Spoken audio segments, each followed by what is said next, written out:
Welcome back to Amazing Mind. If you have just joined us, we have as our next guest author Robert Steelman.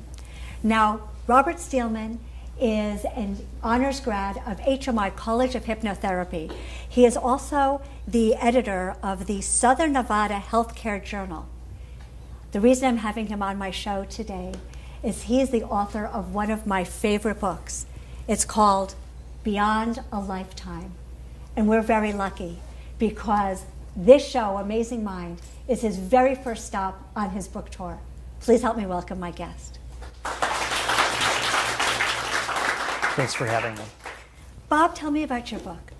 Well, it's kind of a dead man's journey. And the man, Michael Jacobs, the main character in the book, finds out after he's died that he still has consciousness. It's just he's just been elevated to a different plane.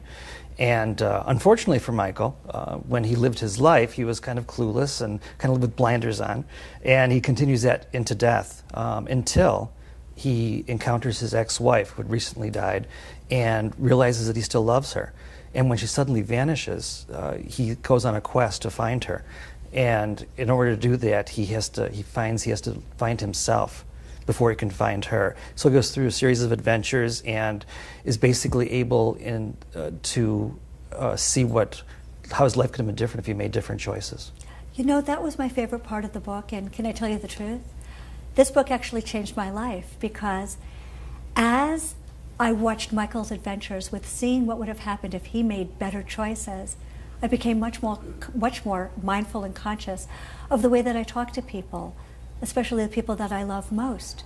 Was that your intent when you wrote about that part of the book? Well, it's really nice to hear. I'm honored to hear that. No, my intent was to write a book. I just wanted to write a good story, a page-turner.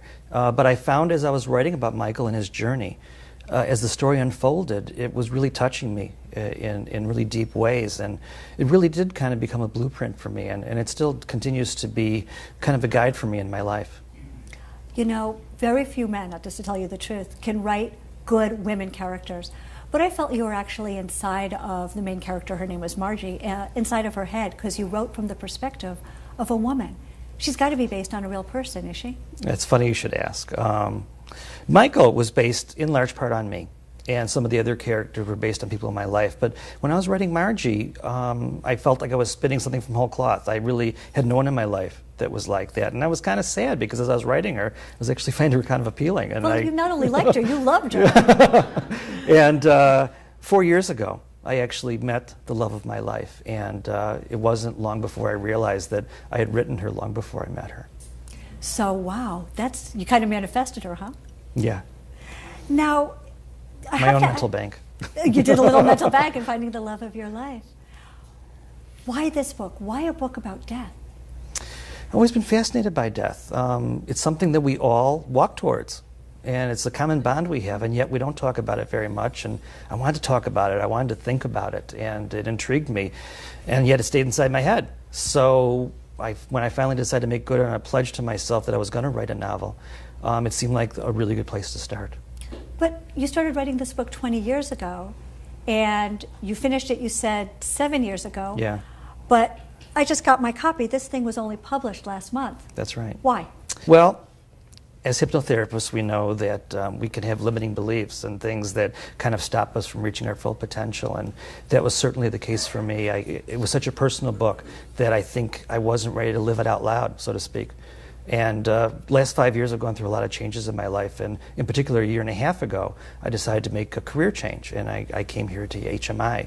And I certainly got a wonderful career out of it. I find it very personally satisfying. But I got so much more.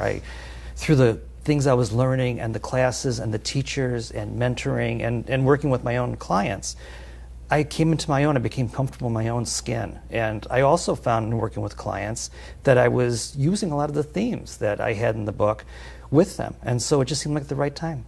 So you're using some of the themes in your book in your hypnotherapy practice. Yeah. Can you tell us about that? Sure. Well, I feel like, we all have our stories, and we have our stories that we present to the outside world, and of course we have our stories that we have inside of us, our internal stories. And again, as hypnotherapists, I think we know that sometimes those stories don't exactly serve us. And so what I really like to be able to do is help somebody go and look at those stories and look at those choices and hopefully do a little bit of editing and get it to a place where those stories fit them in their life today. Well, you sound like a real writer. Can you teach us a technique? Sure. One of the things that I've done, and usually in third or fourth session, is I will take a client into state, and if there's something that came up in the cognitive where they had something that was traumatic in their life or something that was significant that they seem to still be stuck within, I'll have them go back to that time and actually have a conversation with that former self, and hopefully through that be able to work on what shame or guilt there might be associated with it, and write a new story that they can, you know, carry with them. And when that client awakens in your chair after having a conversation with a younger self, what happens? They find it really interesting, and they usually come out with a smile, and it's empowering because it's a way to integrate more fully with yourself. Well, you know, I found this a very metaphysical book. It dealt with topics of life and death. My first question is, do you believe the afterlife looks anything like the novel that you wrote? Well, if you're asking if I'm privy to what the afterlife is like, I'm not. I'm more than content to wait and to find out. But here, beats the alternative. But I really did want to have something that made sense to me, and I have to say that I'm quite comfortable with the picture I painted. You know, as hypnotherapists, maybe more than other mental health professionals, we deal with issues of life and death and metaphysics. How do you use this book when people come into your practice with these really heavy, profound issues or challenges or the angst about life and death? Well, I think one of the things, going back to former aspects of yourself, is really helpful. And I find that even with people, you know, with weight loss and smoking cessation, there usually is, you know, a deeper meaning, and it can have, you know, some metaphysical or, you know, something deeper. And so using this, and what I've actually been developing now, is a workbook as a companion that I can give to a client, and I can have them kind of follow along on Michael and Margie's journey, and help them kind of uncover their own journey, and then in session be able to work on some of those things that they've uncovered. What kind of questions do you ask in your workbook that follows these two people's journey? Well, wow, you brought notes. I brought some questions, yeah. So here's just a couple. For example, Michael relives part of his life and even his encounters with the person that he was at that time. And so I ask people to think about a memory from your life and what you might say to your former self. What else? And there's a character who believes that she knows what's best and tries to impose her will over a loved one. So I ask people to think about a past or present situation where you might have done the same and how it has impacted you and that relationship. Now, do people have to come in and use the workbook with you in hypnotherapy? Or is this something, when someone buys the book and they get the companion workbook, someone can work through his or herself? I'm structuring it so it's something that someone can work with by themselves, because I really do think that it just seems naturalist. But as I've seen it work in my practice, I just think it could be something that it can be geared towards somebody. And I actually hope that hypnotherapists might find it of interest too, and maybe give them some ways of exploring things in their own practice. So that would be a nice tool for hypnotherapists to be able to use. I like to think so. Well, especially as we deal with these really profound issues. Is there another technique that you use for people to examine the choices in their life? One of the most important things, I think, is to allow these people to kind of have an outside view, to be able to look at those choices, those decisions, and be able to see if there are ways or how they can do them in a more positive way, a more empowering way. But I think overall, the biggest thing that I'm trying to get across is to allow my clients to better embrace their life. I like it. And I'm really excited that you chose this show to be the first step on your book tour. What else do you have planned? Well, I'm developing a schedule now, and I'll have it on my website. Well, I know everyone's going to want to see this and learn more about Margie and Michael's journey and about the unique ways that you use this in your hypnotherapy practice. And everybody can reach Robert Steelman on hmigrads.com. But in addition, you can get the book Beyond a Lifetime on Amazon.com. As a matter of fact, those of you in the 21st century, you can also download it right onto your Kindle. Well, it appears that we're out of time for today, but I want to thank Bob Steelman for coming on and talking to us about his brand new book and his very unique hypnotherapy practice. And I want to thank you at home for watching the show. I hope you will join us next time when we meet more people and continue to explore the amazing mind. Please stay tuned. We have a lot more coming up for you on HMI Web TV. That's Hypnotherapy Television, 24/7.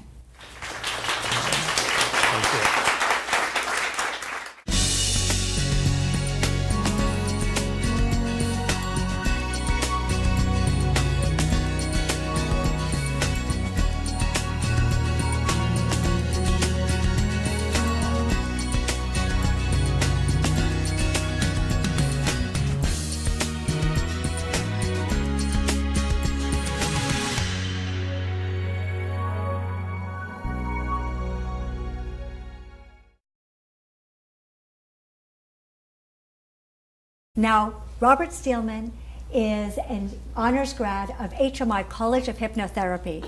He is also the editor of the Southern Nevada Healthcare Journal. The reason I'm having him on my show today is he is the author of one of my favorite books. It's called Beyond a Lifetime.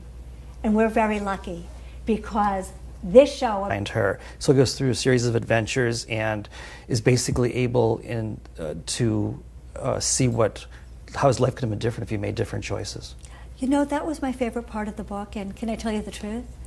This book actually changed my life because as I watched Michael's adventures with seeing what would have happened if he made better choices, I became much more.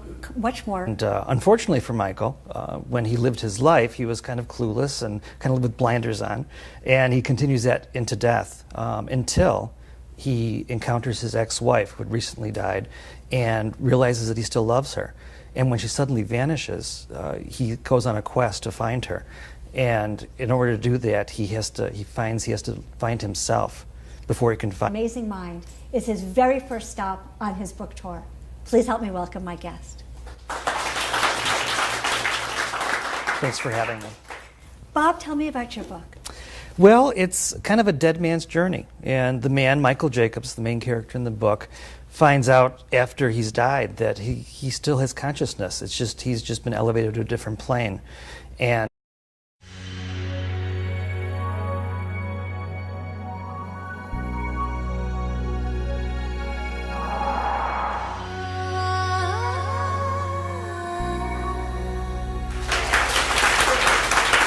welcome back to Amazing Mind.